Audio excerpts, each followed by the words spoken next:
Shalom. Suite à une publication sur Facebook au sujet d'un chrétien évangélique qui prie Jésus au Kotel, et suite à la polémique que cela a suscité, comme d'habitude, je me dois de mettre certains points de doctrine et de théologie chrétienne au cœur du débat. En effet, l'homme que nous pouvons voir sur la vidéo n'est pas juif. Il n'implore en aucun cas Hachem. Il ne parle en aucune langue réelle existante, non. Cet homme ne parle ni créole, ni une quelconque langue africaine. Sa façon de s'exprimer s'appelle dans le monde chrétien le parler en langue. En anglais, speaking in tongue, connu aussi sous le nom de glossolalie. Ce comportement, ces incantations, restent une suite de mots, de phrases et d'onomatopées illogiques, insensées et sans aucune signification. Les évangéliques, qui sont le plus souvent ceux qui utilisent cette pratique, considèrent que c'est le Saint-Esprit qui leur donne la possibilité de parler en toute langue, et quelquefois même en langage des anges. Cette logorée n'a évidemment aucun sens, et les propos d'éviter n'existent dans aucune langue. Il arrive parfois que lors de ces séances de parler en langue, une personne à proximité fournisse la soi-disant traduction du langage. For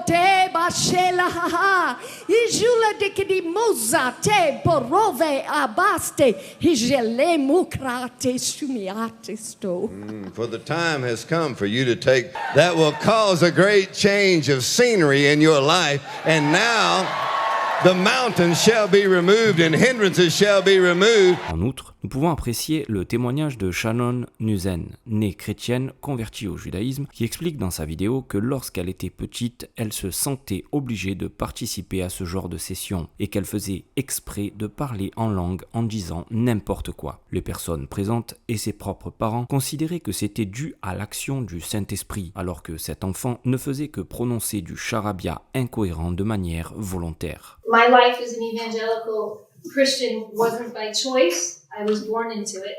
In fact, my mother likes to tell people that I was speaking in tongues before I could walk. And she tells people a story about how I would go banging up and down the hallways with my walker, with my eyes closed and my hands in the air, babbling gibberish at the top of my lungs. Of course, I was imitating my father, who at the time was a newly ordained Assembly of God minister.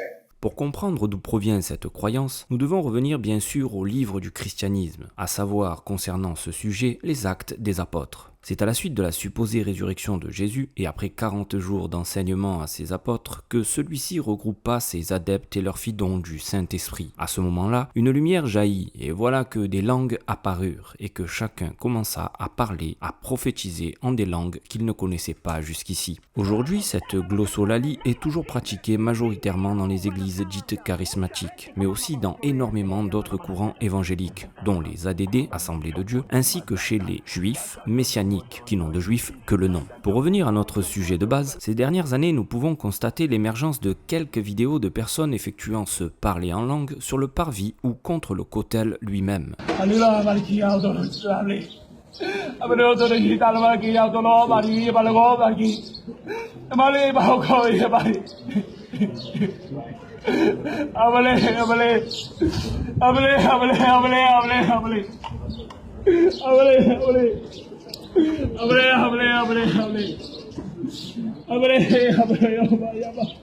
Et personne ne dit rien, et personne n'interpelle ces individus, car personne ne sait, apparemment, que ces gens prient Jésus et pas Dieu. Le souci provient aussi et surtout de leur déguisement. Dans la vidéo que j'ai postée, on peut voir cet homme arborer une kippa. Beaucoup croient alors qu'il est juif, ce qui n'est pas le cas. Certains se revêtent d'un talit et portent même quelquefois les téphilines, mais tous ont en commun de raconter du charabia entrecoupé de Yeshua à Mashiach.